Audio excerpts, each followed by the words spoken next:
There is a line near the beginning of the oldest story ever written down, and it does not begin the way you might expect the oldest story to begin.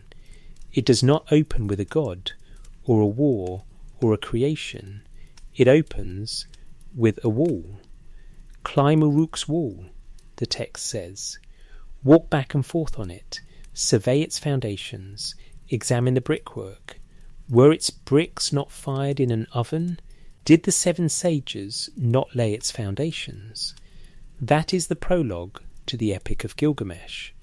The tablet that carries it is a fired clay object, inscribed in cuneiform wedge-shaped marks, pressed into wet clay with a reed stylus, and the version scholars call the Standard Babylonian Edition was compiled somewhere between 1300 and 1000 BCE. The tablet itself was found at Nineveh in the ruins of a library, not a casual collection, a project. Ashurbanipal, king of the Neo-Assyrian Empire in the 7th century BC, sent scholars across Mesopotamia with a single instruction: find every text that exists and bring it back. Copy what cannot be moved. His library at Nineveh held tens of thousands of tablets when it was complete administrative records, omens, medical texts, royal annals and literature, all gathered into one place, because a king understood with unusual clarity that knowledge left uncollected would be lost. The tablet that carries the Gilgamesh prologue was among the texts his scholars found and copied. It survived the fall of Nineveh in 612 BC, buried under the rubble of the palace for more than 2,000 years, until British archaeologists pulled it from the ground in the 1840s and 1850s, and it found its way to the British Museum, where it remains. The stories the Standard Babylonian version contains are older than its compilation date, much older, reaching back to Sumerian poems from as early as 2100 BC. And the first thing the prologue tells you before any of the adventures begin is to look at a wall and understand that the people who built it are gone, the 7 sages. That is what the prologue says. Not the king, not the workers, not the people of the city the 7 sages laid the foundations of Uruk, beings whose era has already ended by the time the story begins. And then the prologue goes further. It tells you that Gilgamesh himself, the hero of this epic, the king of Uruk, had seen a secret, had discovered something hidden, had brought back, the text says, information of the time before the flood. He had carved it on a stone stele and placed it in a box, a copper box, built into the foundations of the wall itself. Find the box, the prologue instructs. Open it. Read what is inside. Sit with that for a moment. The oldest written story on Earth opens by telling you that its hero possessed knowledge from before a catastrophe that ended the previous age of the world, and then instructs the reader to go looking for where he hid it. One quick thing before we dive in: leave a comment and tell me where you're listening from tonight, and what's been on your mind this episode is about what the Sumerian records actually say on that subject, not what popular culture has made of them, not the alien engineer readings that have accumulated around these texts over the past few decades.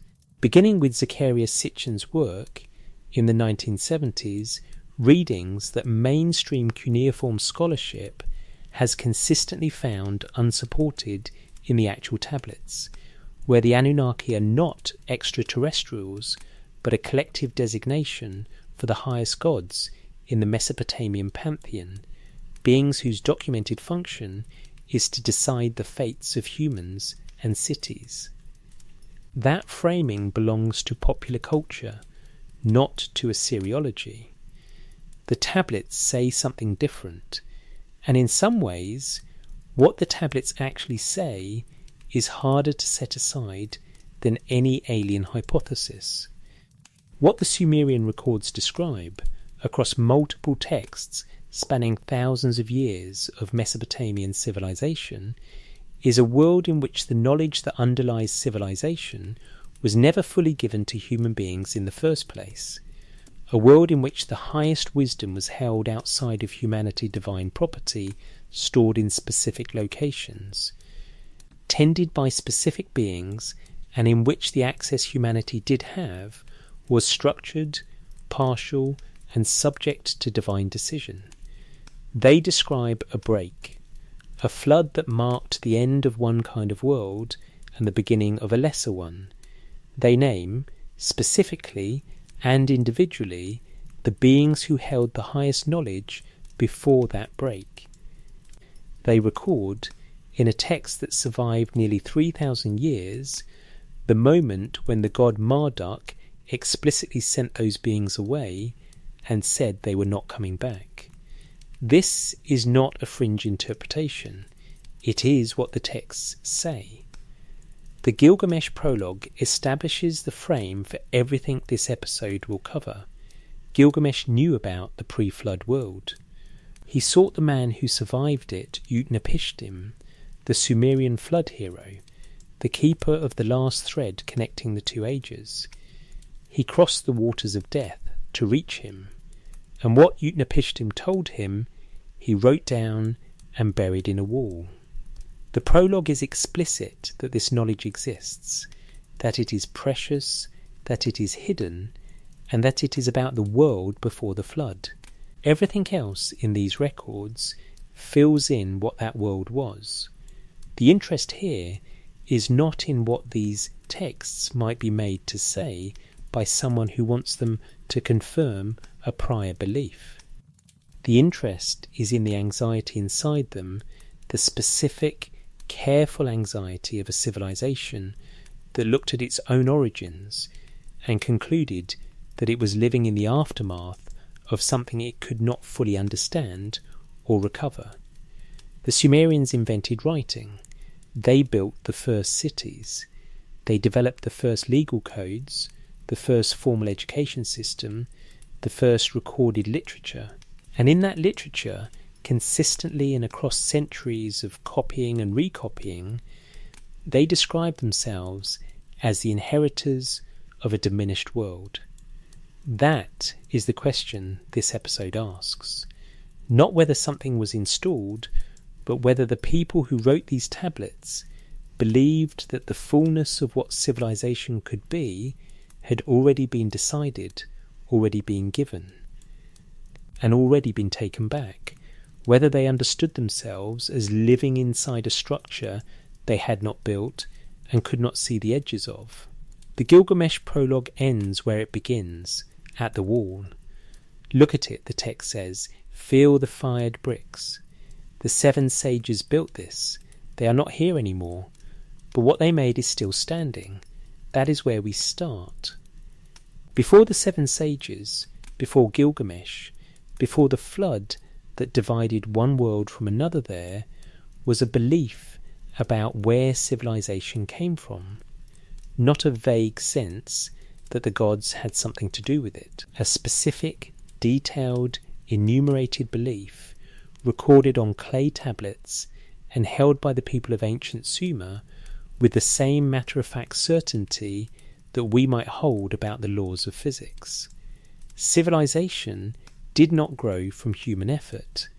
It was given, and not given the way you give a gift handed over and then forgotten. It was given the way you loan something precious. The original owner still knew where it was. It could be moved. It could, in principle, be taken back. The Sumerians called these things the me. The word resists easy translation. In Akkadian, the equivalent term is Paru, divine decrees, divine offices, the regulations that govern existence. But the Sumerian me carries something more physical than decree implies. The tablets describe them as objects. They are stored in a specific location, the Iabzu, the great underground shrine of Enki, god of wisdom and fresh water, in the city of Eridu. They can be carried, they can be displayed, they can be transported across water in a boat. Whatever they are, and the texts are genuinely unclear about what they look like, what it would mean to hold one. They are not abstract, they are things, and they are the things that make civilization possible. There is a Sumerian myth preserved in the electronic text corpus of Sumerian literature and translated in detail by the scholar Samuel Noah Kramer in his 1963 work, The Sumerians, that turns entirely on what happens when the me change hands. It is called Inanna and Enki, the transfer of the arts of civilization from Eridu to Uruk. In it, the goddess Inanna, patron deity of Uruk, goddess of love and war and political power, travels to Eridu in her boat of heaven to visit Enki. Enki receives her with food and drink. The drinking goes on, at some point in a condition the text describes without exactly specifying. Enki begins giving the me to Inanna, one after another. He grants them, she receives them, and this continues until she has gathered them all into her boat and departed for Uruk. When Enki sobers the text, he's not subtle about this. He notices they are missing. He sends his messenger and then a series of sea creatures to intercept Inanna and retrieve the me before she reaches Uruk. They fail. Inanna arrives at Uruk and displays what she has brought, and the people of the city receive what has been delivered to them from Eridu. What the myth is doing politically is legible enough. It is explaining why Uruk, not Eridu, became the dominant city. But what the myth assumes, what it takes as its starting premise, is the part that stops you. The arts of civilization are a collection of objects kept in a building. They do not belong to the people who practice them. They belong to a god who can be persuaded to give them up, and a goddess who can carry them away. The humans receiving them at the end are not making civilization, they are receiving it, the way you receive something that was already made by someone else, somewhere else, before you arrived. And then there is the list. The tablets preserved fragmentarily, the text is damaged, some entries lost, some unintelligible, approximately 64 items from what appears to have been a list of more than 100. Kramer reconstructed them in order. They begin with authority, eonship, godship, the exalted and enduring crown, the throne of kingship, the exalted sceptre, the royal insignia, the exalted shrine, then shepherdship, then lasting ladyship, then priestly officers, then truth, then descent into the netherworld, ascent from the netherworld, then the battle standard, then the flood, then weapons, sexual intercourse, prostitution, law, libel, art, the cult chamber, music, eldership, hearership, power, enmity, straightforwardness, the destruction of cities, lamentation, rejoicing of the heart, falsehood, the art of metalworking, scribeship, the craft of the smith, the craft of the leather worker, the craft of the builder, the craft of the basket weaver, wisdom, attention, holy purification, fear, terror, strife, peace, weariness, victory, counsel, the troubled heart, judgment, decision, 4 musical instruments, named individually. The Sumerians apparently considered this list to constitute the sum of what civilization was. Not just the good parts, not just the noble or useful arts. The destruction of cities is on this list. Falsehood is on this list. Terror and enmity and prostitution and the descent into the netherworld. Whatever the me were, they were not a vision of civilization's ideals. They were a map of civilization's totality. And this is the implication that the list forces if you sit with it long enough. The Sumerians did not place wisdom and the destruction of cities in the same storehouse by accident or carelessness. They placed them there because they understood both as belonging to the same order of things, divine property, divinely administered, held by a single custodian who presided over the full spectrum of what a human society could contain. The craft of the builder and the act that tears down what the builder made are not opposites in this framework. They are neighbours in the same box, expressions of the same underlying principle, that the forces which constitute civilization, the ones that raise it and the ones that raise it, have a common origin, and that origin is not human. This means something specific for how the Sumerians understood human suffering. Famine, war, the grief that follows destruction, these were not failures of civilization, not breakdowns of a system that was supposed to work differently. They were features that came from the same place as scribeship and wisdom and the craft of the basket weaver, features that were loaded into the same boat in an hour carried across the water to Uruk. Kramer noted that the Sumerians regarded these evils as an inevitable part of human experience, divinely decreed, not to be questioned, which means the disorder in human life was not an aberration to be corrected. It was part of the original package, part of what was given. Whatever God or assembly or logic decided to make the me what they were, whatever reasoning, produced a list that runs from the crown of kingship to the descent into the netherworld. The Sumerians did not record that reasoning. They recorded the list, they pressed it into clay and copied it and passed it down through their school curriculum as one of the foundational documents of what an educated person knew.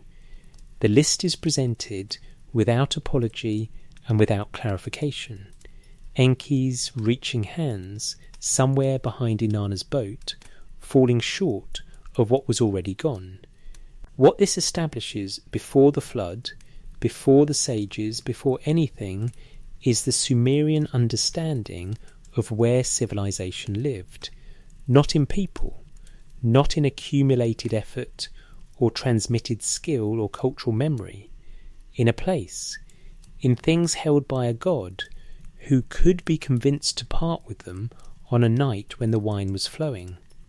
And the question that follows from this is the one the mythology could not avoid asking before the me existed in their storehouse, before the cities existed to receive what Inanna brought, who first understood what civilization was. Who held the knowledge before the knowledge had a building? The tablets have an answer, and it was found on a clay tablet in the ruins of a temple that was already old when Alexander crossed the Euphrates. In 1959 and 1960, archaeologists working in the ruins of the Seleucid-era temple of Anu at a site called Bitres, in what had been the ancient city of Uruk, found a cuneiform tablet. It was dated to approximately 165 BC late in the Mesopotamian tradition, written when Alexander the Great had already come and gone and the region was under Seleucid Greek administration. But the content of the tablet was far older than its date of inscription. It was a list, and the list had a particular structure that made it immediately significant to the scholars who worked on it, including Alan Lency, whose analysis in 2008 remains the standard academic treatment of the text. The list is divided into two halves by a single event. On one side, 7 kings, each paired with a sage. On the other side, after a notation about a great flood, 8 more kings, each paired with a scholar. The same format, the same pairing of ruler and learned counsellor, but a different word for the counsellors. Before the flood, they are Apkallu. After the flood, they are Ummanu. These are not synonyms, they describe different categories of beings. The Apkallu Sumerian Abgul, sage or wise one, are the 7. They are semi-divine. In multiple Mesopotamian texts, they are described as part fish, part man, creatures who rose from the sea or from the underground waters. Each of them served a specific antediluvian king, and each of them is named. The tablet records them in order. There is another text, the Bitmazeri incantation series, apotropaic ritual texts, meant to protect homes and ward off evil, translated by the scholar R. Borger in 1974, that gives their names with epithets. The two lists are in agreement. And so the 7 can be listed as they were recorded: Uana, who finished the plans for heaven and earth; Uaneduga, who was endowed with comprehensive intelligence; Enmeduga, who was allotted a good fate; Enmegalamma, who was born in a house; Enmabuluga, who grew up on pasture land; and Enlilda, the conjurer of the city of Eridu; Utuabzu, who ascended to heaven. These are not titles. They are the descriptions by which these beings were remembered and named in ritual incantation texts for centuries, possibly millennia. Uana finishes plans, not advises on plans, not studies plans, but finishes them. The plans of heaven and earth pass through his hands to completion. Uaneduga holds comprehensive intelligence, not partial intelligence, not human-scale understanding, but something the epithet specifically distinguishes as complete, as though there is a version of intelligence that contains everything and this being had it. And Enlilda is the conjurer, the ritual specialist of the oldest city. And Utuabzu ascended to heaven, the last of the 7, whose departure from the world, is encoded in his name as a fact rather than a mystery. The Bitmazeri incantation describes them collectively as the pure Puridu fishes of the sea, the 7 of them, the 7 sages who originated in the river, who control the plans of heaven and earth. Control, not advise about, not have knowledge of control. The plans of heaven and earth are in their hands. Each of them is associated, in the Uruk list, with one of the antediluvian kings, the kings whose reigns, as the Sumerian king list records them, stretched into tens of thousands of years. Each sage served one king. They were not a school, not a tradition passed from teacher to student. They were 7, and they were specific, and before the flood each one was present in the world. A 3rd century Basei Babylonian priest named Berossus wrote a history of Babylon in Greek for the Seleucid court of Antiochus I. His original work, the Babyloniaca, is now lost. It survives only in fragments quoted by later Greek and Roman historians, including Apollodorus, Abydenus, and Eusebius. But what survives is enough to show that Berossus was working from much older Mesopotamian traditions, translating them into a form a Greek-educated audience could receive. In his account of the antediluvian world, the first of the 7 sages is the figure he calls Uanes, the Sumerian Uana, the first on every list. Berossus describes Uanes as a creature with the body of a fish, but the head, feet, and voice of a man. He came out of the sea. By day he lived among humans. By night he returned to the water. And during the day he taught. He taught humans to read and write. He taught mathematics. He showed them how to build cities and found temples, how to compile laws, how to draw borders and divide land, how to plant seeds and harvest fruits.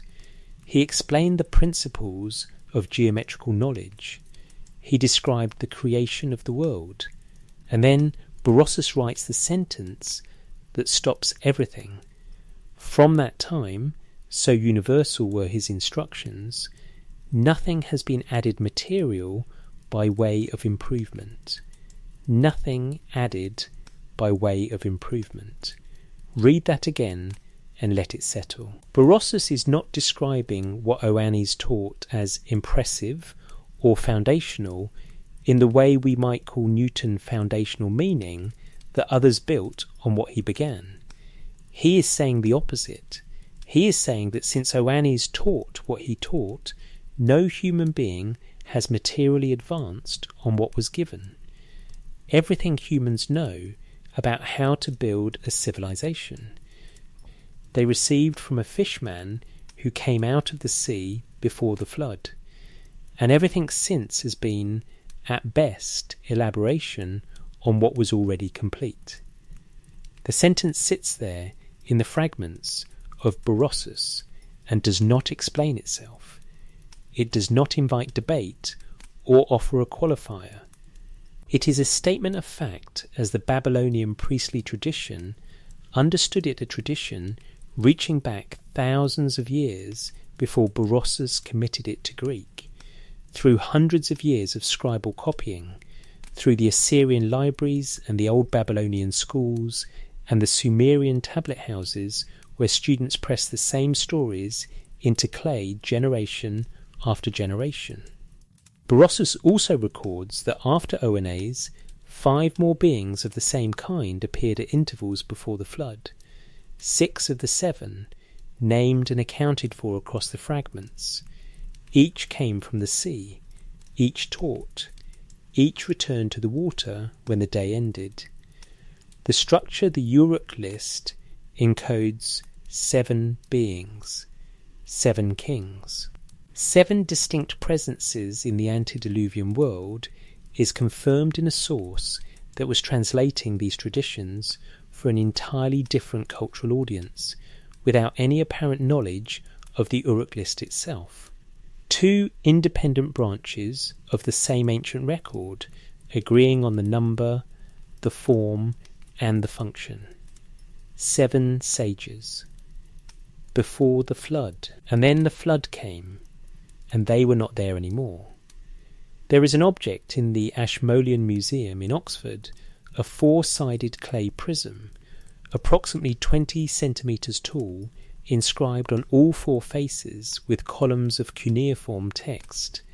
It is called the Weld-Blundell prism, after Herbert Weld-Blundell, who acquired it at excavation in 1922 and donated it to the museum. You can look at photographs of it in the Ashmolean's online collection and see the wedge marks pressed into the clay, the columns running from top to bottom on each face, the text intact across most of its surface with only minor damage. It was inscribed in the early 2nd millennium BC during the reign of Smgir of Essene, roughly 1800 BC. It is approximately 4,000 years old. Hold that number for a moment before reading what it contains. The Weld-Blundell prism carries the best preserved version of the Sumerian king list. Its first section, before the flood, names 8 kings across 5 cities, and it opens with a sentence that requires a moment simply to absorb. After the kingship descended from heaven, the kingship was in Eridu, descended from heaven, not established, not founded, not built, descended. Kingship, in the Sumerian understanding, was not a human invention. It was a celestial institution that came down to earth and took up residence in a city. It could be moved from one city to another. It could be taken away entirely. It was always, in some fundamental sense, on loan. Before the flood, there were 5 cities that held kingship. Eridu first, then Bad Tibera, then Larak, then Sippar, then Shuruppak. The Eridu Genesis, a Sumerian creation and flood myth, on a single fragmentary tablet excavated from Nippur, given its authoritative scholarly translation by Thorkild Jacobson in 1981, describes the founding of these same 5 cities and assigns each to a divine patron. Eridu is given to Nudimud, which is another name for Enki. The cities are described as performing the work of civilization, dredging canals, carrying water, establishing growth. The antediluvian world in these texts is not a paradise of ease. It is a world of labour, but labour guided by beings whose presence made that labour comprehensible. whose understanding of the plans of heaven and earth translated into the practical work of building and feeding and governing. Then the kings, Alulim of Eridu, 28,800 years, Alalingar of Eridu, 36,000 years, Emen Luana of Bad Tabira, 43,200 years, Emen Galana of Bad Tabira, 28,800 years, Dumuzid the shepherd of Bad Tabira, 36,000 years, Ensipad Zidana of Larak, 28,800 years, Enmen Jurana of Sipar, 21,000 years, Ubara Tutu of Shurapak, 18,600 years, 8 kings, 5 cities, a combined reign of 241,200 years. These numbers have occupied scholars for well over a century. Thorkild Jacobson's 1939 critical edition of the King List established the foundational modern analysis. Jacobson argued that the kings should be considered as having historical origins, their names taken from administrative records, even if the reign lengths were clearly not historical in any conventional sense. He proposed that the exaggerated reigns reflected a tendency, observed in other ancient cultures, to imagine that the earliest times involved lifespans and durations far exceeding the human norm. Others have argued that the numbers are not exaggerated history at all, but deliberate mathematical constructions. Many of the pre-flood reigns are multiples of 60 or of its factors, a pattern consistent with the Sumerian sexagesimal number system, and several are perfect squares. The numbers may have been chosen for their mathematical properties rather than as distorted records of actual reign lengths. But what none of these interpretations fully accounts for is the weight the scribes themselves seem to place on the distinction between before and after. The antediluvian section is copied across multiple versions of the King List with the same care and precision as the historical dynasties. These were not invented to be dismissed, they were transmitted because they were considered important.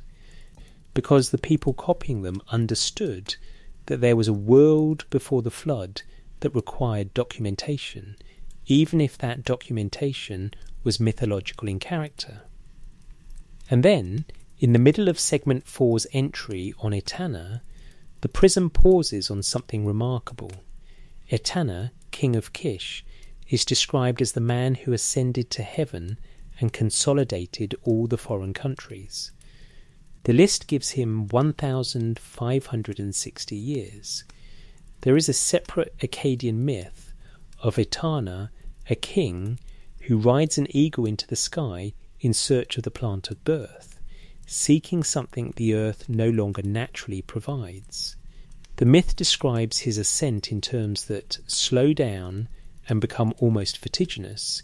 He rises until the sea is a river, until the river is a stream, until the earth below him is a small thing in a larger dark. He is looking for the plant of birth, because something necessary for human life had stopped being available in the world after the flood. He is not flying out of ambition or conquest. He is going up because he has to, because what was needed could no longer be found at ground level. His myth's ending is damaged and unclear. We do not know if he found what he was looking for, but his presence in the King List as someone who went looking for something above the ordinary world, placed among the first post-flood kings, carrying a description of an extraordinary act that no other king in that dynasty receives, this is the list itself, pausing to acknowledge that the gap between the pre-flood world and the post-flood one was not simply a matter of shorter reigns. Something was missing that a king had to leave the earth to search for. Then the 8 antediluvian kings end and the next line arrives. In translation it is 4 words. Then the flood swept over. 4 words for the end of 241,200 years. 4 words for the 5 cities, for the descended kingship, for the 7 sages and the kings they served, for everything that was present in the world before the break. The scribes did not pause here. They did not annotate. They did not mark the line with special emphasis or ritual notation. The flood is treated as a known event that requires no elaboration, only notation. It swept over. And then the next line says, after the flood had swept over, and the kingship descended from heaven. The kingship was in Kish. The same formula, kingship descending from heaven, a city receiving it, the structure of the world restored. But it is not the same world. The prism embeds this argument in its own arithmetic. The numbers get smaller after the flood line. Every copyist who reproduced this text was reproducing a built-in theory of diminishment, a document whose numbers tell you, without commentary, that the world you are living in has been running at a fraction of its original scale for as long as anyone has been counting. The antediluvian kings averaged more than 30,000 years each. The first post-flood dynasty averages closer to 1,000. Later dynasties shorter still, contracting toward the human norm, until the list reaches rulers whose names appear on contemporaneous clay inscriptions that archaeologists can date and verify. The Sumerian king list is not just a historical record, it is a graph of something being lost, pressed into a four-sided clay object and copied for 1,000 years. The floodline sits in the text like a sealed door, and on the other side of it, everything is smaller. The decision to destroy the world was made in an assembly. This is what the Sumerian and Akkadian texts agree on across multiple versions of the flood narrative, the Eridu Genesis, the Akkadian Atrahasis epic, and the flood tablet of the Gilgamesh epic. Not a natural catastrophe, not a random cosmic event, but a decision reached by the gods in council and then bound by oath so that it could not be revealed. The Eridu Genesis gives us the gods' names at the moment the decision is ratified: An, Enlil, Enki, and Ninhuasaga. The Anu are gods, the divine council, the fates deciding gods whose collective authority the tablets cite again and again swear by the names of An and Enlil. The decision is made. The oath is given. Humanity will be destroyed. What the Eridu Genesis does not fully tell us is why. The tablet is fragmentarily preserved, 2/3 of it lost. The section that must have described the antediluvian kings and the offence or condition that led the gods to their decision surviving only as a gap in the clay. What we have instead is the Akkadian Atrahasis epic, written in the 17th century BC and preserved in multiple fragmentary versions, which fills in the stated grievance: humanity had multiplied and grown loud, and the noise disturbed the divine rest. Enlil, in particular, could not sleep. The flood was the solution to a noise complaint. This may seem insufficient as a reason to destroy the world. The ancient tradition apparently felt the same pressure the Atrahasis tradition shows the gods debating, trying other measures first, sending plagues and drought and famine before resorting to the flood. These preliminary measures deserve attention, because they reveal something about how the divine assembly understood the problem. The plague was sent to reduce the human population. It was countered a god intervened and showed humanity how to survive it. The drought was sent next. Again countered, then famine. Countered again. Each intervention to save humanity came from within the divine council itself from Enki, specifically the god of wisdom who held the me in his underground shrine, and who seems, across every text in which he appears, constitutionally unable to allow the complete destruction of what he had helped to build. The flood was the final answer precisely because it was made irrevocable. An oath was sworn. The decision was bound in a way that could not be undone.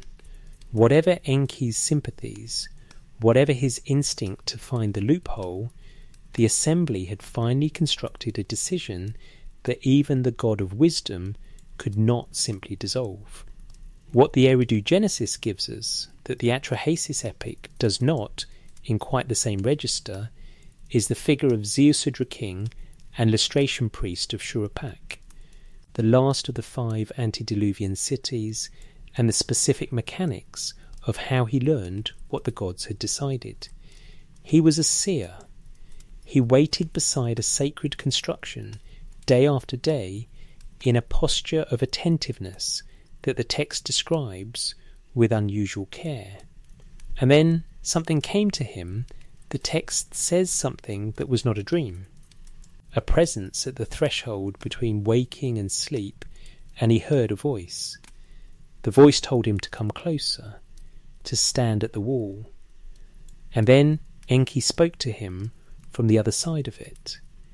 Step up to the wall to my left and listen.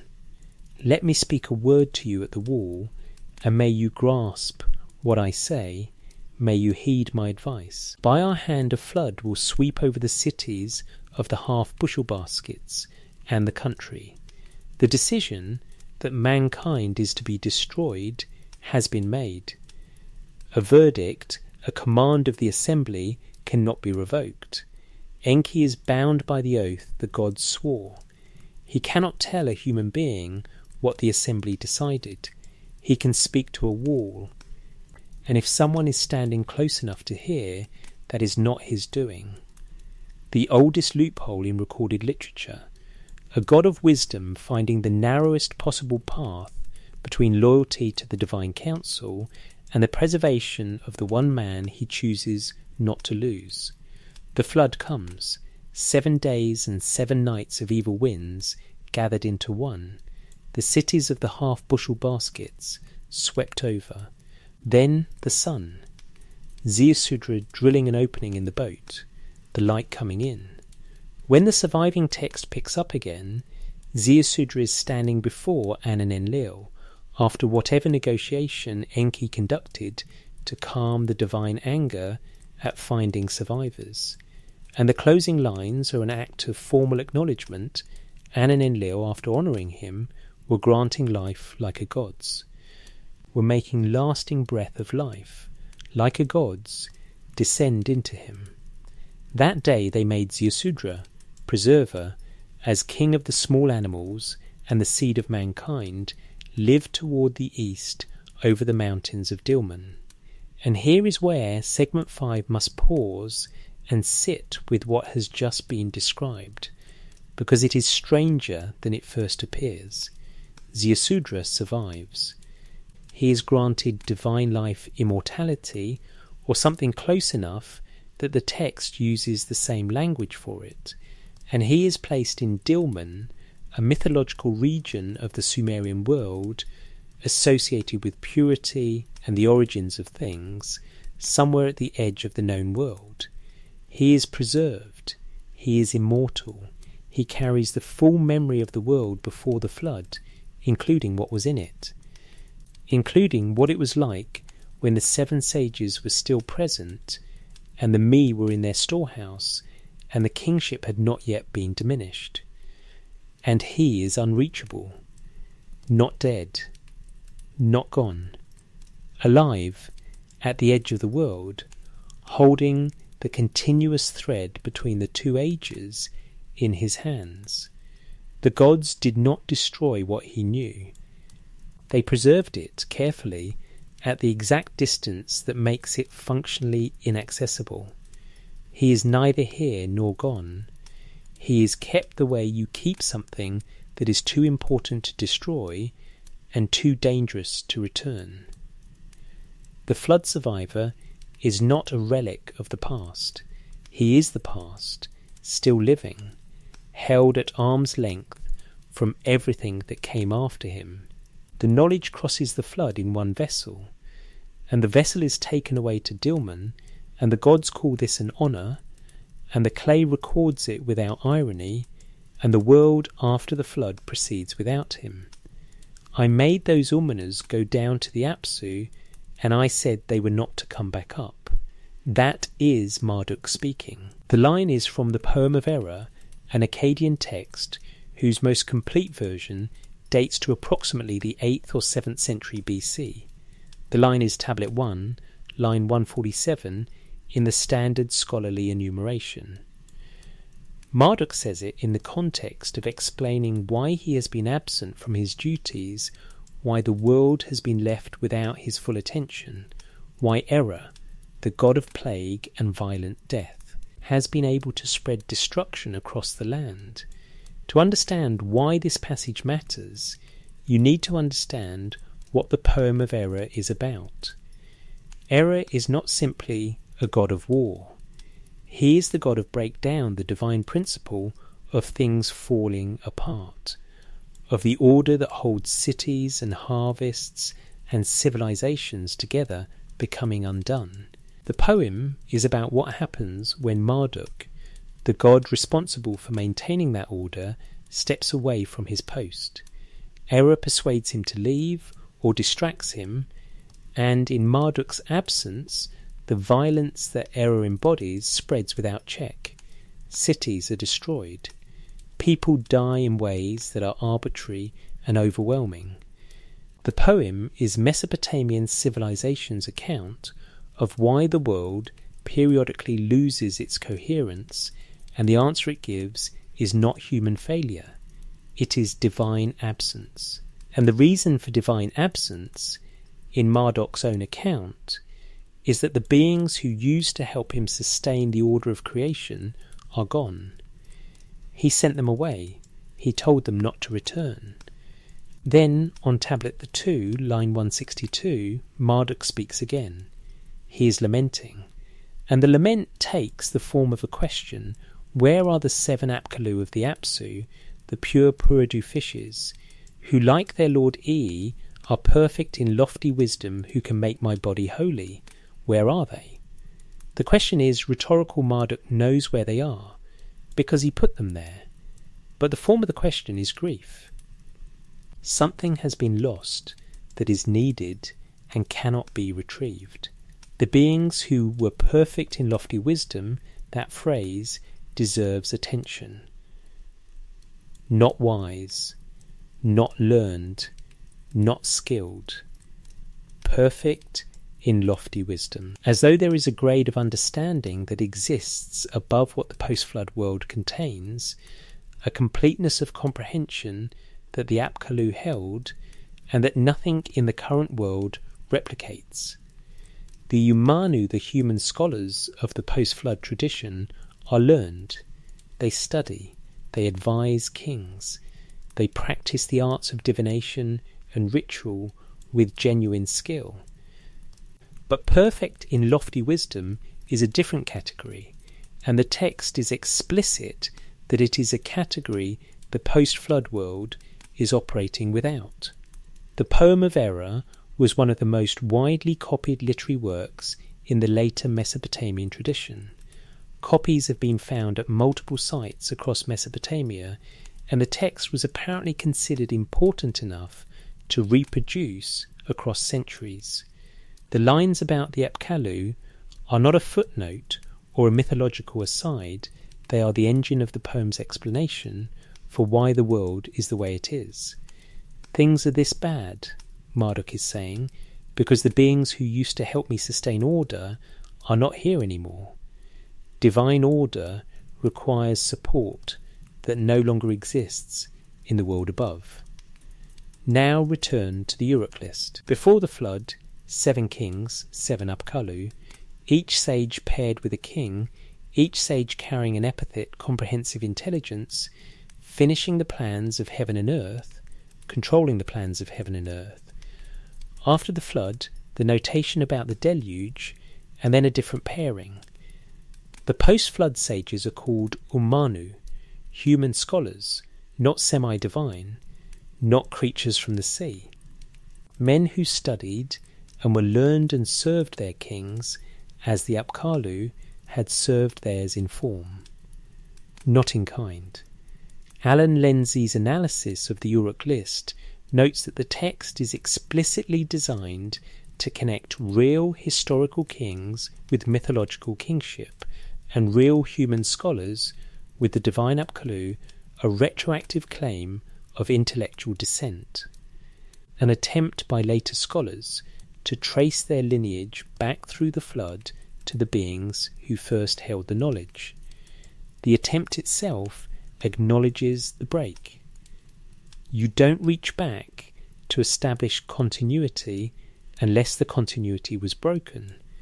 And the Bit Mazeri incantation text, which also lists the 7 sages, adds 4 post-flood human sages by name and includes brief notations about what they did.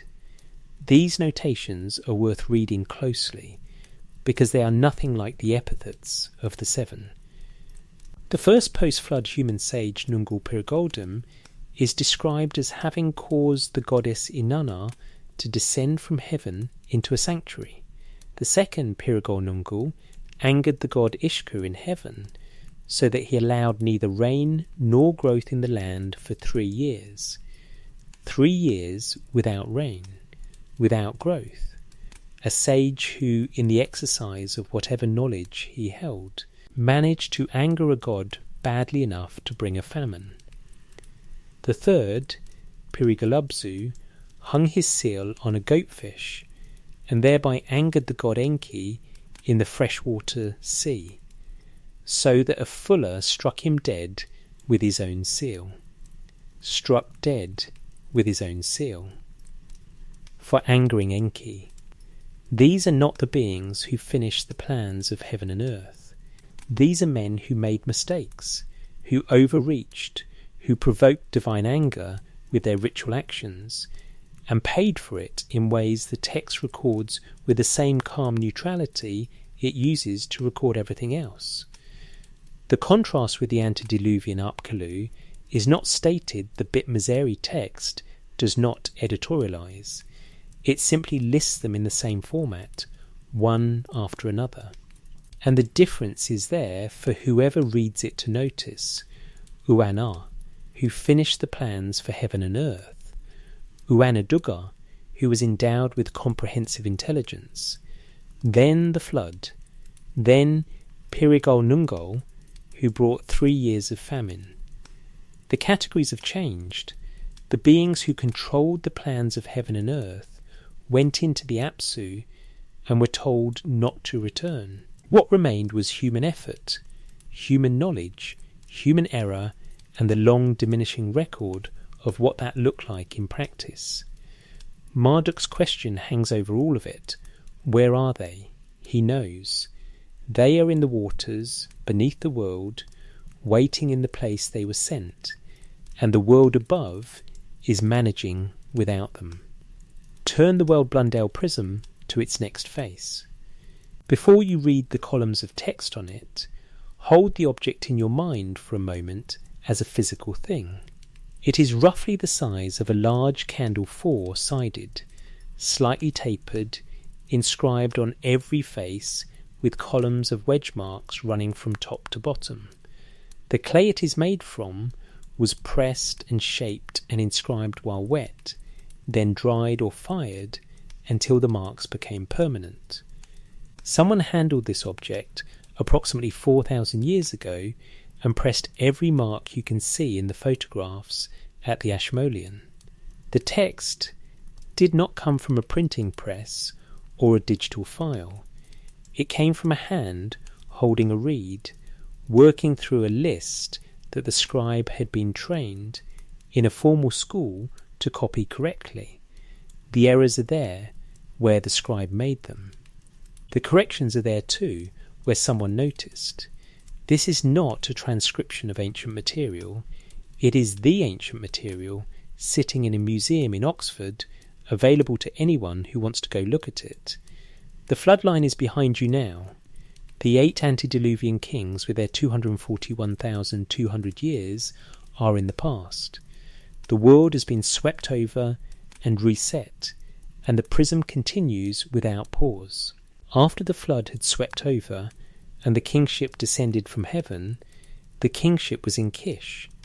The same formula, the celestial descent of kingship, a city receiving it. Everything structurally identical to what came before the flood, and yet the numbers are different, and the difference is immediately legible. The first dynasty of Kish lists 23 kings. Their reigns range from 1200 years at the high end down to 300. The total across the first dynasty is 24,510 years, which is a fraction of what 8 antediluvian kings accumulated. On average, the post-flood kings reigned for roughly 1,000 years, still far beyond anything a human king could manage, still clearly operating in mythological time, but the compression is visible. Something has been adjusted, not in the style of the text, not in its format or its care, but in the scale of what it records. And the compression continues. Further into the king list, the reigns shorten again.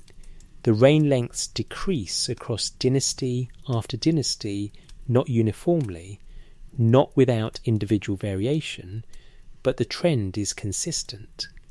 Kings of later dynasties reign for hundreds of years, then decades. By the time the list reaches rulers whose names are confirmed by contemporary archaeological inscriptions, the reigns are the length of ordinary human lifetimes. This is what makes the king list unlike any other ancient historical document. It is not just a record. It is an argument embedded in arithmetic, a document that shows you the diminishment rather than telling you about it. Every scribe who copied this text was reproducing not just a list of kings, but a built-in theory of what had happened to the world. The numbers are smaller because the world got smaller. The reigns are shorter because something that had sustained the long reigns is no longer present. You do not need to read the annotations or the myths to understand the claim the king list is making. The numbers make it themselves. Emeberagesi of Kish, who the list says made the land of Elam submit, is the first king in the entire Sumerian king list whose name appears on a contemporaneous inscription, a real artifact from the actual period in which he is said to have lived, bearing his name. Roughly 2600 BCE. Somewhere around there, mythology touches ground. The long recession from the antediluvian scale has finally reached a point where archaeology can confirm a name, and between Alulim of Eridu, with his 28,800 years, and Enmebaragesi of Kish, with his verifiable clay inscription the king list, records a diminishment that runs from the cosmological to the human, from the world of descended kingship and divine sages to the world of ordinary rulers and recoverable records. The line inserted after the fall of the Akkadian dynasty, then who was king, who was not king, is usually read as a description of political chaos. 4 men ruling for a total of 3 years, no stable succession, the state of things uncertain. But the phrase itself sounds less like a political observation and more like a question the entire document has been building toward. After 241,200 years of antediluvian kingship, after the flood swept over and the sages were sent to the Apsu and told not to return who was king, who, in a world where kingship had descended from heaven and the beings who understood heaven were gone, who exactly was left to hold it? He granted him a wide ear to reveal the destiny of the land. He granted him wisdom, but he did not grant him eternal life. The first tablet of the myth of Adapa opens with creation a specific intentional act by the god Ea. He makes Adapa. He makes him wise, gives him broad understanding, fashions him as the most learned of his age, chief among men, the prudent, the most wise among the Anunnaki was he. And then Ea makes a choice. The wisdom Adapa receives. The other thing, the breath that would make him more than human, the life that does not end Ea withholds, not forgets, decides not to grant. Adapa is the king of Eridu, the oldest city, the city where the Mi are stored, the city where Enki's underground shrine holds the arts of civilization. He tends the city's bread and water. He steers the fishing boat. He is so deeply embedded in the maintenance of the sacred and the practical that the text says without him the table was not cleared the offerings to the gods. The daily keeping of the ritual order depend on him. He is the warden of the oldest place, the most learned man in the world, shaped by a god for wisdom and then carefully, deliberately kept mortal. One day the south wind capsizes his fishing boat. Adapa, furious, breaks the wing of the south wind. For 7 days, the same duration as the flood, the wind cannot blow. The sky god Anu notices. He summons Adapa to answer for it. Before Adapa ascends to the court of the gods, Ea counsels him. Stand before the guardians of the gate, Tammuz and Gishsida, and tell them you mourn 2 gods who have vanished from the land. Name those very guardians as the vanished ones. They will be moved. They will speak well of you to Anu. And then, when thou standest before Anu, food of death they will set before thee. Eat not. Water of death they will set before thee. Drink not. Garments they will set before thee. Put them on. Oil they will set before thee. Anoint thyself. Adapa does exactly as instructed. He honours the guardians. He moves them.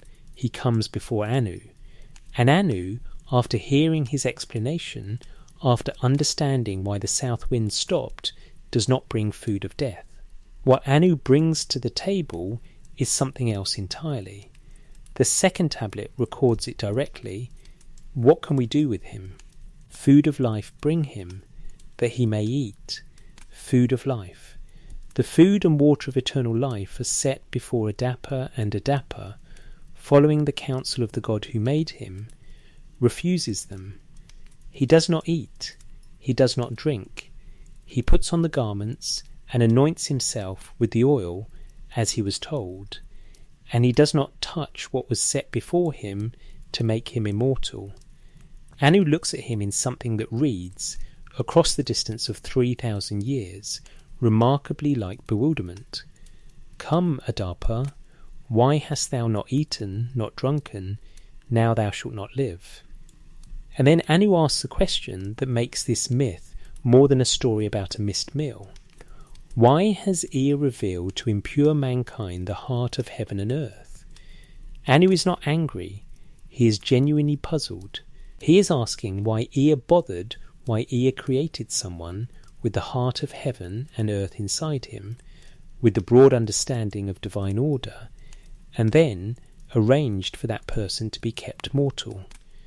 The question implies that Anu found the situation wasteful. He was prepared to correct it. He ordered the food of life, brought specifically because Adapa, wise as he was, seemed to deserve the full completion of what his creator had begun, and the food sat on the table untouched because Ea had told Adapa it would kill him. 2 readings of Ea's motivation present themselves, and the surviving text does not settle the question. The first, Ea genuinely believed Anu would punish Adapa with death, warned him in good faith, and was wrong. The second, Ea knew exactly what he was doing, wanted Adapa mortal, and engineered the refusal. The text does not choose between these. It presents the outcome, the untouched table, Anu's bewilderment, Adapa returning to Earth, and leaves the question of intention in the gap between what Ea said and what Ea knew. This is often compared to the Garden of Eden story, the human position near divine fullness and failing to reach it. But the comparison is inexact in a way that matters enormously. In Genesis, Adam takes knowledge without permission and is punished by the withholding of immortality. The failure is disobedience the human reaches for what he was told not to take, and the response is exclusion. In the Adapa myth, the knowledge was freely given, the wisdom was granted at the moment of creation, and the immortality was offered at Anu's own table without condition. What prevented the man from taking it was not a prohibition, it was trust. He did what his creator told him to do. He was obedient, careful, faithful to the voice of the God who made him, and his faithfulness is precisely what kept him mortal. The failure in Genesis is disobedience. The failure in the Adapa myth is trust. And that distinction carries the full weight of the Sumerian understanding of where humanity stands relative to divine intention. The human was not punished for grabbing. He was kept small by following instructions. The God of wisdom, who held the me in his underground shrine and found the loophole that saved Zusudra, arranged for the wisest man in the world to stand in front of eternal life and walk away from it, and whether that was a mistake or a decision is the question the third tablet might have answered, if the clay had not broken where it broke. The third tablet's fragmentation is not a minor inconvenience. It is the place where the most important thing is missing. We know Anu sends Adapa back to Earth. We know some reckoning follows the fragment's gesture at it without preserving it. We do not know what Ea said when confronted with what had happened, or whether he was confronted at all. We do not know if the text considered what he did a betrayal or a mercy or something that resists both categories. The clay is broken. The record ends there. And Adapa is on earth, mortal, the most learned of his generation, knowing that something was offered and that he refused it on the advice of the one voice he had every reason to trust. He goes back to Eridu. He clears the table. He keeps the rites. He does what he was made to do. And the table where immortality sat is somewhere in the court of the gods, cleared and reset, the food of life gone back to wherever it came from. In 1946, Iraqi archaeologist Fuad Safar and British archaeologist Seaton Lloyd began excavating a low mound in the southern Iraqi desert called Tel Abu Sharain. The mound sits approximately 20 kilometres southwest of the modern city of Nasiriyah, in the flat alluvial plain between the Tigris and Euphrates rivers, in a region that was once covered with marsh and waterway and is now largely dry. The excavation was conducted under the auspices of the Iraqi Directorate General of Antiquities and continued until 1949. What Safar and Lloyd found beneath the surface of that mound was a sequence of temple construction unlike anything previously documented in Mesopotamian archaeology. 17 layers, 17 distinct phases of temple building, one on top of the previous, each erected on the levelled or filled remains of what came before. The earliest of these, the deepest, the oldest dated to the Ubaid period, somewhere between approximately 5400 and 5000 BC. The temple at the bottom of those 17 layers is among the oldest known religious structures in Mesopotamia, and the site itself, Tel Abu Sharain, the ancient name of which is Eridu, is one of the earliest continuously occupied settlements in all of the ancient Near East. Eridu, the city the Eridu Genesis names first among the cities of the world. The city the Sumerian king list places at the beginning. The city assigned in the Genesis text to Nudimmud, which is Enki. The location of the Iabzu, Enki's underground shrine, the building where the Me was stored, the city where Adapa was born and lived and kept the rites, the city where Aninlilda, the sixth of the seven Upkalu, is named as the conjurer, the city from which the divine sages draw their deepest association. The 17 temple layers at Tel Abu Shirain are not metaphorical. They are mud, brick and ash, excavatable levels of occupation, each floor built on the debris of the previous one in a continuous act of religious renewal that stretched across thousands of years. The earliest temples were small rectangular structures. They grew more elaborate over time, buttressed facades, elaborate interior arrangements, the classic Mesopotamian temple form developing across the sequence layer by layer. Now consider the geography. Eridu was built at the edge of the ancient marsh, the boundary between land and water, the precise zone where the dry world above meets the wet world below. In Sumerian cosmology, this is not an incidental location. The Apsu, the underground freshwater ocean, Enki's domain, the source of the rivers and springs, and the deep water that rises through the ground, surfaces most visibly at the margin between land and marsh. Eridu was not built near water by convenience. It was built at the place where the two registers of reality, the world humans inhabit above, and the world the gods manage below, come closest to touching. The city's geography enacts its mythology.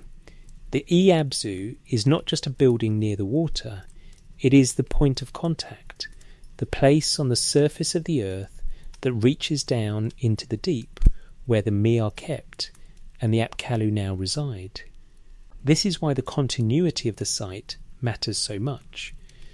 The 17 layers at Tel Abu Shirain are not just evidence of a long-occupied city, they are evidence of a place that people return to generation after generation across 5,000 years of changing cultures and collapsing empires, because something about this specific location was understood to be foundational. You do not build 17 temples on top of each other at the same spot, unless what the spot means survives the destruction of every previous version of what was built there. The Enki and the World Order text, in which Enki surveys the world and distributes its functions and responsibilities, opens with Enki praising himself from the city of his origins, and then organising the world outward from Eridu. The distribution of civilization's operating principles flows from Eridu as from a centre. The text presents Eridu not as one important city among many, but as the origin point from which the structure of the inhabited world was organised. The Me are stored there. The Apkallu are associated with it. The world-organising God holds his court there, in the Iabzu, which means house of the great deep, a shrine that is simultaneously a building in a city and a point of contact with the underground waters. And at the base of 17 temple layers, in a mound in the southern Iraqi desert, the oldest of those layers sits in the ground. Not a metaphor, a building. Mud, brick, ash, the compressed remains of something that was used and renewed and used again for 5,000 years. Fuad Safar and Seton Lloyd found it in 1947 and 1948, documented it, and moved upward through the layers toward the surface. The oldest layer is the one farthest down, the one you reach only by going through everything built on top of it. It is still there. Gilgamesh is already across the waters of death when the episode reaches him here, the crossing deserves a moment. The waters of death are not simply a body of water with a dangerous name.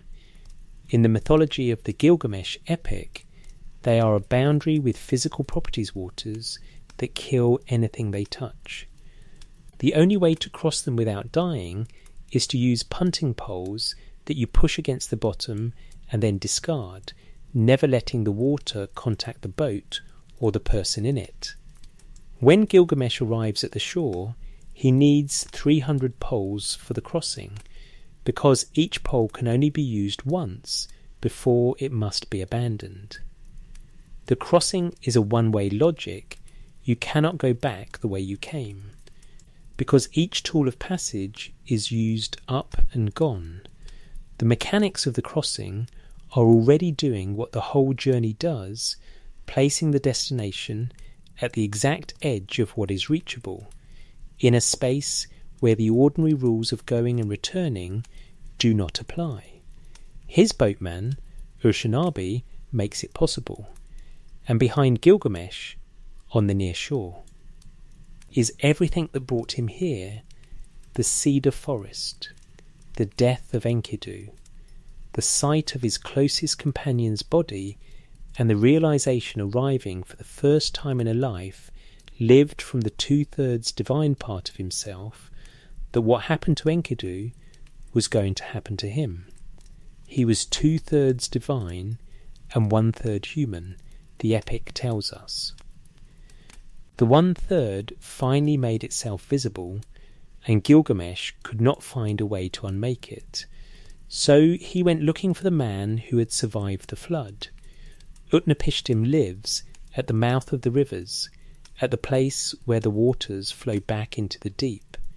He has been there since the flood, granted eternal life, and placed at the edge of the world. Alive in the same way Ziusudra was alive in Dilmun, preserved, immortal, and held at the exact distance that makes him functionally unreachable to anyone who has not crossed the waters of death to find him. The conversation between Gilgamesh and Utnapishtim is one of the most sustained philosophical exchanges in the ancient record. Utnapishtim presses Gilgamesh to accept what cannot be changed. When the gods created mankind, they allotted death to mankind, but life they retained in their own keeping. This is the standard line. The correct answer, the thing that is supposed to be said. And Gilgamesh stands there and refuses to be consoled by it, because it is exactly the problem he came to solve. Eventually, Utnapishtim relents. He tells Gilgamesh the flood story, the full account, the secret of the divine assembly's decision, Ear's warning, the building of the boat, the 7 days of the storm, the dove and the swallow and the raven sent out to find land. He says explicitly, before he begins, "I will reveal to you, Gilgamesh, a thing that is hidden, a secret of the gods I will tell you." And then he tells it. Gilgamesh now knows what Ziusudra knew, the pre-flood knowledge. The secret that the prologue promised in its first lines is in his possession. He has crossed to the edge of the world and received the same information that was given to the flood survivor. But Utnapishtim does not stop there. His wife persuades him to tell Gilgamesh one more thing. A plant. There is a plant at the bottom of the sea, thorny to seize, as a rose is thorny. The plant is called The Old Man Becomes Young Again. If Gilgamesh can reach the bottom of the sea and take it, he can bring it back to Uruk and give it to the elders of his city, and they will become young, and something of what was lost will be recovered. Gilgamesh ties stones to his feet and sinks to the bottom. He reaches the plant. He seizes its thorns cutting his hands, the text implies, and he rises back to the surface with it. He has the plant. The old man can become young again. Everything he crossed the waters of death to find is in his possession.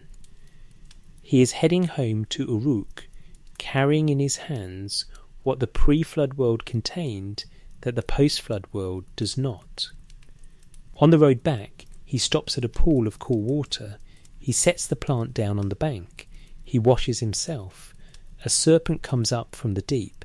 It smells the fragrance of the plant. It takes the plant and slips back into the water, and as it goes, it sheds its skin. Gilgamesh sits on the bank and weeps. The plant is gone.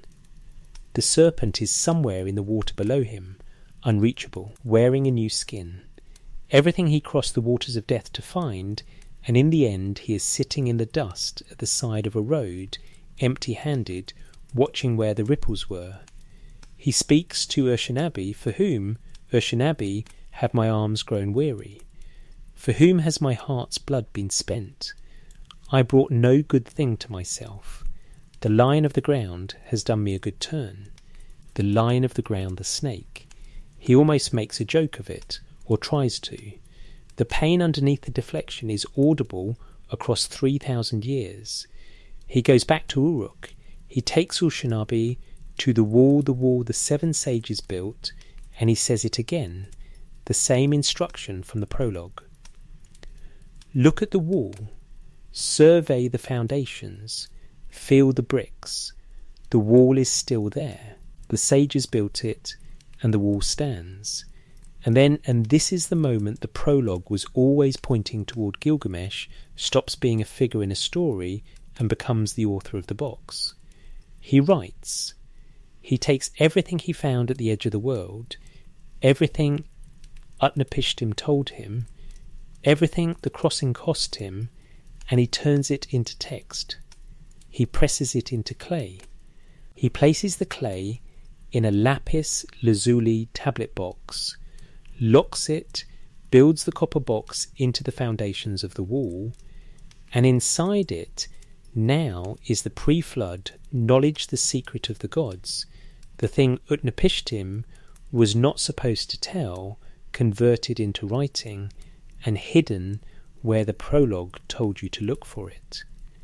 The loop closes here. The prologue's instruction, find the box, open it, read what is inside, is the moment when Gilgamesh understood that the plant was gone, that the youth it promised was gone, that the immortality Utnapishtim represented was gone, and that what he could do, the only thing left to do with what he had found, was write it down. And writing is what keeps things from being entirely lost. Writing is also, as the Sumerians knew very well, just clay, breakable, burnable, fillable with gaps.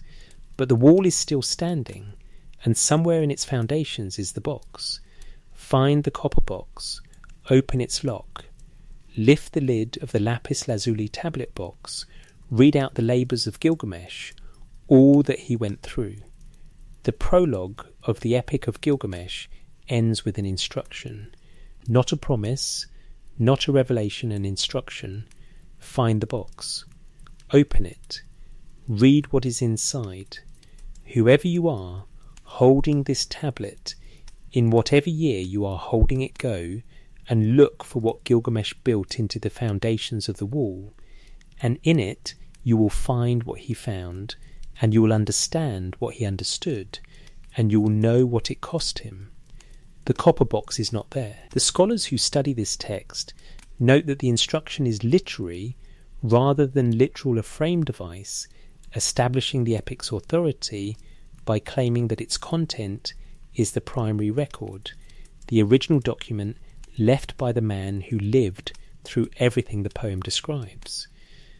But the frame device tells you something real about how the Sumerians thought about knowledge and its survival. You put it in a box. You build the box into a wall. You give someone instructions for finding it. Because if you do not take the deliberate, specific, physical action of preserving the thing, it will be gone.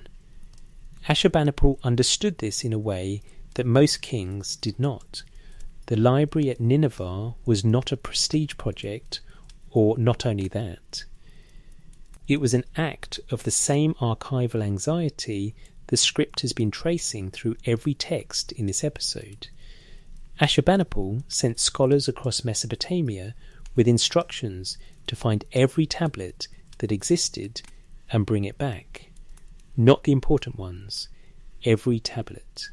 His letters to officials in various cities have survived, and they are urgent in a way that letters about library acquisitions are not usually urgent.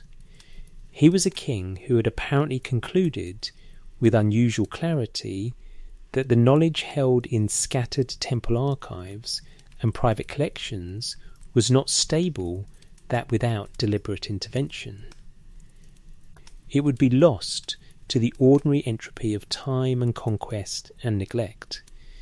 He was building a copper box, the largest one anyone had attempted, and yet Nineveh fell in 612 BC, and the library burned, and the tablets that survived did so not because they were protected, but because fired clay does not burn it, becomes more permanent. The fire that was supposed to destroy Ashurbanipal's collection preserved it, baking the tablets to a hardness they might not otherwise have reached, sealing the cuneiform marks into a permanence that survived 2.5 millennia in the ground.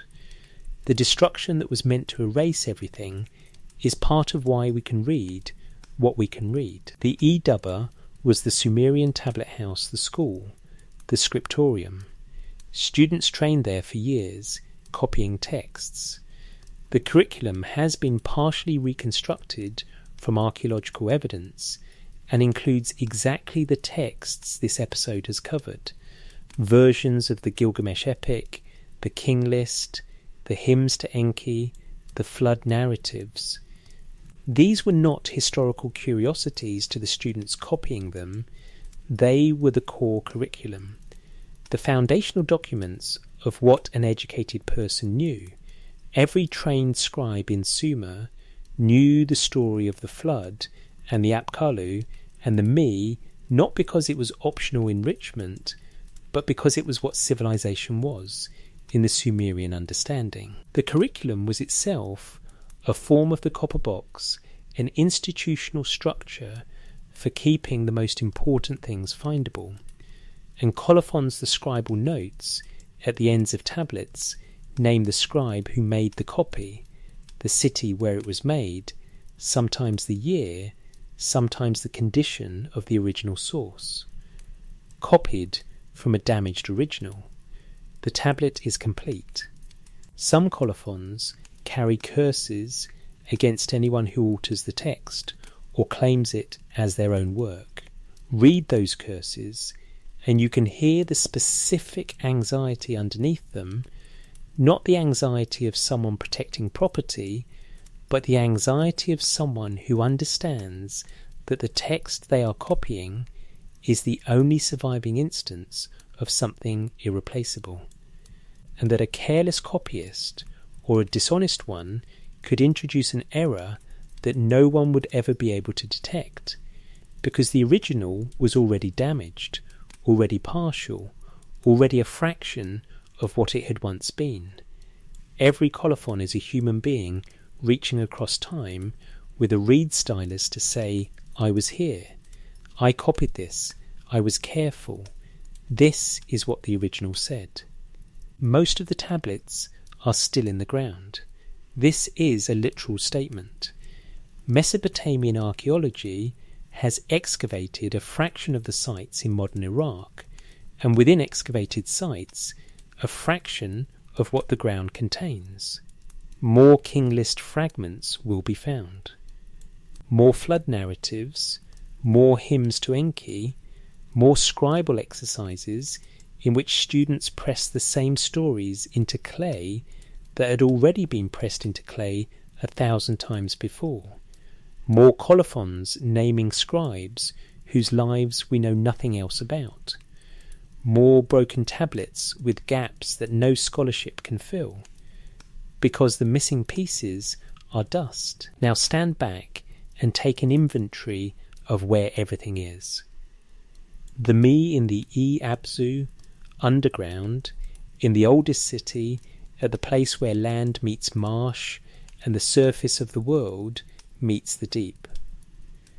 The Apkallu in the Apsu, the underground water, sent there by Marduk and told not to return, present beneath the world that lives without them. Ziusudra in Dilmun, at the edge of the known world, immortal, holding the continuous memory of everything before the flood, in a location that requires crossing the waters of death to reach. Adapa on earth, mortal, at the table where the food of life sat untouched in front of him, in the oldest city, keeping the rites that hold the structure together. Gilgamesh at the wall, pointing at the fired bricks, the box built into the foundations beneath his feet, the plant at the bottom of a river somewhere behind him, the serpent with its new skin gone where it cannot be followed. Every place where what matters most is being kept is a place that cannot be casually reached, the underground. The edge of the world, the bottom of the sea, the foundations of a wall. The knowledge does not float on the surface of things, available to whoever wanders past. It is held at depth, at distance, at the margin of what the living world can access. And between those locations and anywhere a human being can stand, there is always something. Water that kills on contact, or a distance that requires the kind of journey most people do not survive. Or a God's voice at a wall telling you not to eat what is set in front of you. The Sumerians pressed all of this into clay. They pressed it in Eridu and Nippur and Uruk and Kish and carried it forward in the Idaba for 2,000 years. And Ashurbanipal had it copied and placed in a library that burned and was buried. And archaeologists pulled it from the ground in the 19th century, and scholars spent the 20th century working out what it said. And now the tablets are in museums in London and Oxford and Chicago and Baghdad, and the holes in them are still there, and the gaps are still gaps. The copper box in the wall of Uruk is not there, or if it is, we have not found it. The excavations at ancient Uruk have confirmed the walls baked brick, fired in ovens, foundations going down into the alluvial soil of southern Iraq, and the city beneath and around them, the largest city in the ancient world at its height, the place where writing was invented, where the first great experiment in organised human civilization was conducted. The wall is real. The 7 sages are said to have built it. The box is said to be inside it. Go and look, the prologue says. We are still looking. It is very quiet at the bottom of the sea. The plant grows thorny in the dark. The serpent left its old skin on the riverbank, and the new skin is somewhere out of sight. Drift now, the wall is still standing.